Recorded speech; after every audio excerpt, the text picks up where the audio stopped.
Hello everyone, I am Barnirajan from Druckers.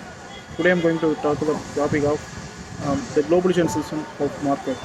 The term globalization is first appeared in the Dictionary of American English, 1951, and its root can be traced back to the terms global, which took on the meaning of world scale in the late 19th century, and globalized, which appeared in the 1940s.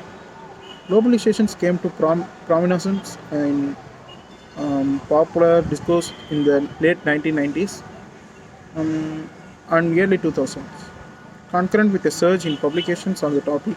In the early 1990s, the US Library of Congress catalog listed less than 50 publications per year related to globalization from 2002 to 2008. There were more than 1,100 every year. The popularity, notwithstanding each works, were seldom grounded in broad-based and rigorous examinations of the relevant data. Most were of the genre exemplified by Thomas Friedman's bestseller "The World Is Flat," which may be termed apocalyptic, in that they draw from a limited set of examples of describe or predict for a future where national borders do no longer matter at all.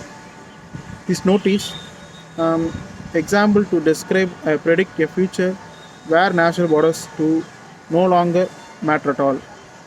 This notice mm, intended to address the gap between globalization data and rhetoric, providing evidence on the globalizations of markets, including um, globalizations of market, including historical evidence, were available to put the present level of globalizations into perspective. The recent wave of publications on globalization has also stretched the term's definitions into a degree that scholars have lamented its lack of useful precisions. Globalization has been used mainly by writers with political agendas to denote liberalizations, westernizations, being used mainly by homogenizations, economic growth, and decline equality and inequality, and so on.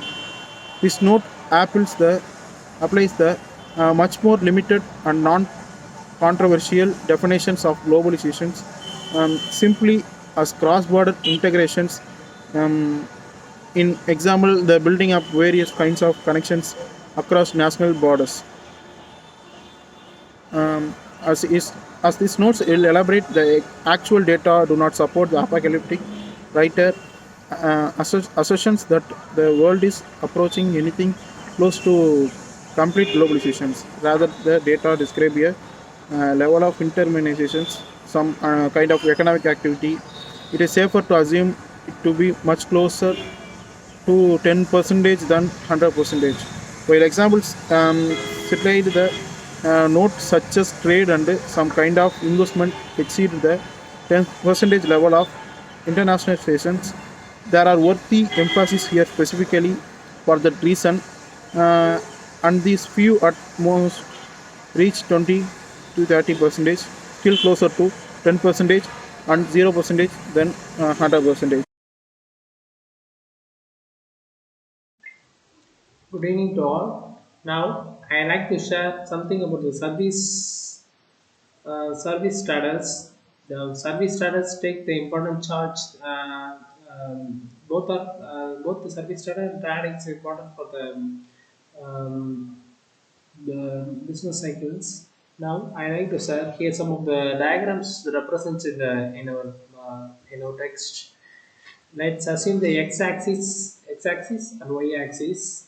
In x-axis, there is an increasing difference between 10 percentage, and in the x-axis also 10 percentage difference.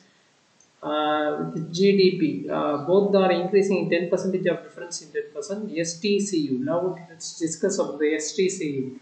STCU, which means Service Trade Council Unions, in converge of 6 updated unions, represented approximately 43,000 distinct caste members are in the councils of service trade councils, and this 43 the 43,000 that councils will take the decisions in that field.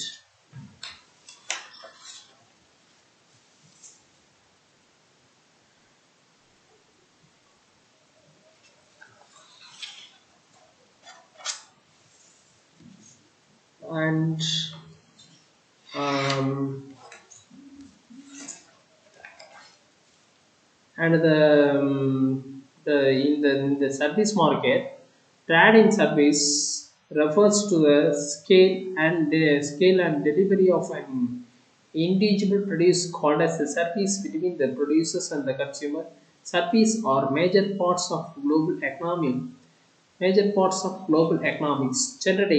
More than two-thirds of global generally more than two-thirds of global domestic product, that is the global domestic product, which means GDP, attracting over three-quarters of foreign direct foreign direct investments in advanced economics, employing the most workers and and creating most new jobs. Applying the most workers means this will create the most job opportunity for the employees, and I think we can able to create job opportunities for many persons. This only I noticed in very point. New jobs can be created. Modern manufacturing is a heavy user of services. In the modern world, so many products are manufactured. Is in heavy use because of service matter. Inputs and its competitors reliance and access to the state of the art suppliers at the best price, and the suppliers should be the affordable price to attract the consumers. The OECD Trade in Value Added TIVE database shows the service represents more than 50% of value is awarded in gross exports. In gross exports, 50% is covered by the service method only.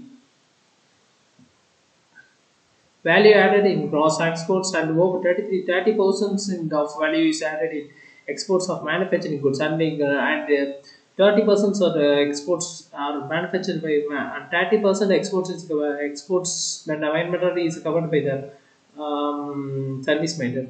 So I let hope the I let us finish my content. Thank you. trade trade in globalization of market. The trade is mean, in my point of view, it is a service. The product want to reach across the world only by the trade. So I say that it is also known as word service. If the product want to go to a certain country, the people prefer that the people has a demand towards that product. The product won't go to there, or the product won't manufactured in certain countries. So the trade is much helpful to transport the product to which country wanted and which country is demanded the product. So the trade is very helpful in that. In globalization of market, flows of service and data now play a much bigger role in tying the global economy together. Not only is trade in service growing faster than trade is goods, but service of creating value for beyond what national accounts measure. Using some measures, we find that service already more value in global trade than goods. All global value chains are becoming more knowledge. Low skill labor is becoming less important as for of production. Contrary to popular perception, the predict the which country want which product is a much bigger thing. Only about 18% of global goods trade is now driven by labor cost. And also the three factors explain these changes in the trade: growing demand in China and the rest of the developing world, which enables these countries to consume more of what they produce. First, the growth of more comprehensive domestic supply chain in those countries, which has reduced their reliance on import of intermediate goods, and the impact of new technology. These are the three factors explains these changes in trade. Globalization of market. In globalization of market, FDI and other capital flow is the main part. FDI means foreign direct investment. Foreign direct investment is nothing but foreign direct investment is the purchase of interest of a company by another company or investor,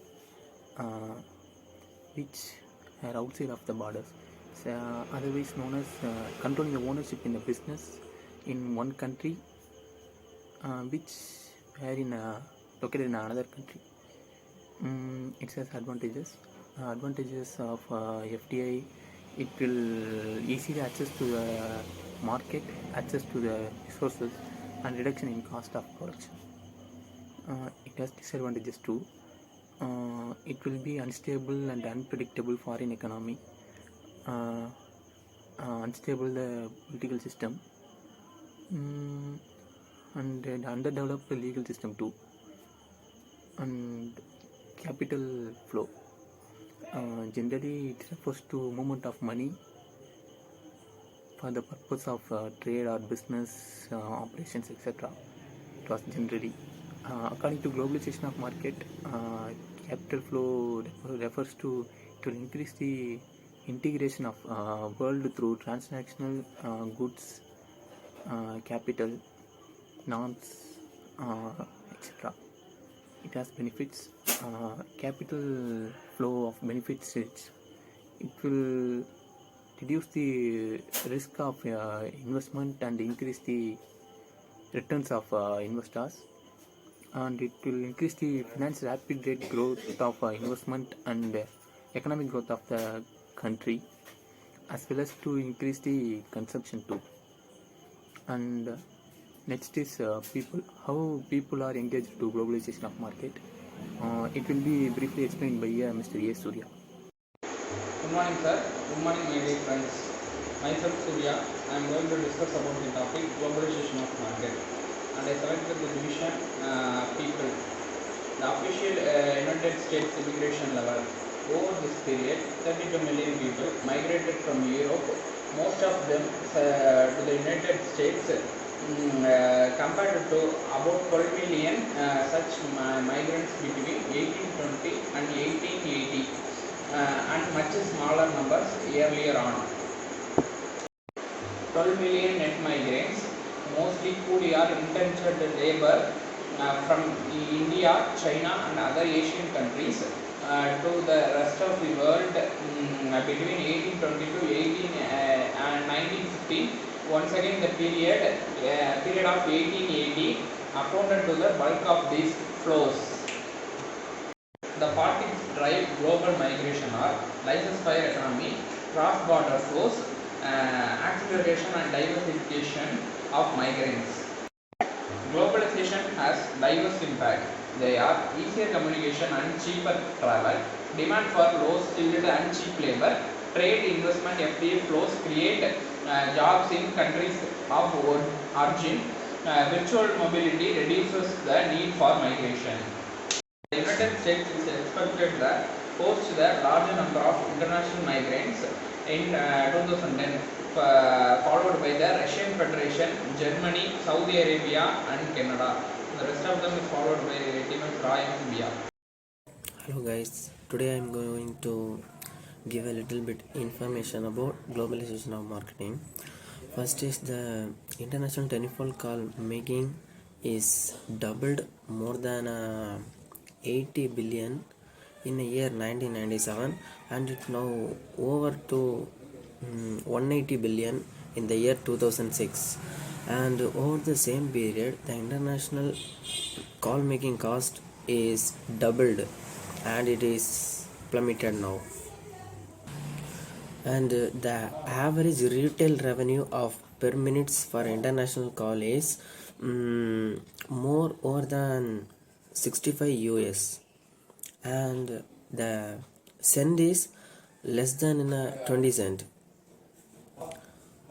However, the cross-border telecommunication is more than expectation rather than their rules. Based on data reported to the International Telecommunication Union, there is 47 country in 1.6 percentage of calling minutes were the international calls. The internet has been celebrated for making little bit distance irrelevant, but internet use also primarily domestic. There are some technical issue that involve with measuring the proportion of internet traffic that crosses the international border.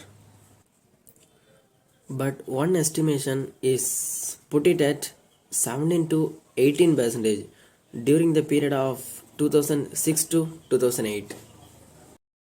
This matrix is dragged by a large proportion of domestic minutes that is reported by United States.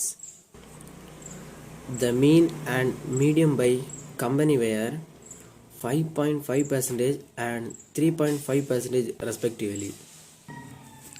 All of the figures are taken the average of inbound and outbound of the call datas, which in same cases vary significantly. That is, some countries place more the international calls and than they receives, and vice versa. Good evening, sir. I going to speak upon a topic about the information of globalization of market. I am going to connect it with Roy. Me and Roy going to speak about the informations with respect to general awareness about development in other countries. It is useful to consider the media coverage of foreign stories across all types of media in the United States. 10% of coverage deals with foreign topics in 2009, and an additional 11% addressed US foreign affairs, a category including topics such as US involvement in international conflicts and diplomatic efforts, etc. In Europe, approximately 38% of news coverage was international based on recent data from Switzerland, Australia, Germany, UK and Italy. But this amount 46% related to coverage of news stories in other countries within the Europe. Applying the general rule that about 1/3 of international coverage relates to home country foreign affairs, topics unrelated to Europe comprise roughly 14% of Europe news coverage. As far as technological knowledge concerned, one indicator that supports the interference of increases cross-border knowledge flows over time is provided by cross-border licensing. While such licensing is not new, international royalties accounted for significant components of James Watt received from his steam engine patents in the early 19th century. For example, the available of data along with information and contracting problems that were even more acute early on than they are now. Concerning more general managerial knowledge, the post-World War II, World War II period is particular has been development of new types of organization that have facilitated knowledge transfer as well as franchising, which really emerged in its modern form in the United States in 1950. Is an example, and management consulting firm which began their international expansion at roughly the same time are regarded as having evolved into major channels. Thank you. Conclusion of globalization of market. According to the foregoing analysis, globalization is not merely an intensification of global interconnectedness brought about by market forces and technological change. The change between the technology, it affects the globalization. Rather, it is a worldview shaped by capital and hegemonic power that aspires to establish a global system in line with the interest of capital. Capitalization as a market-oriented system of production has an inherent globalizing tendency. However, capitalism is not always characterized by the level of to the liberal principle that globalization represents. Globalization represents a new phase of capitalism that is more universal, more unchallenged, and more pure. Thank you.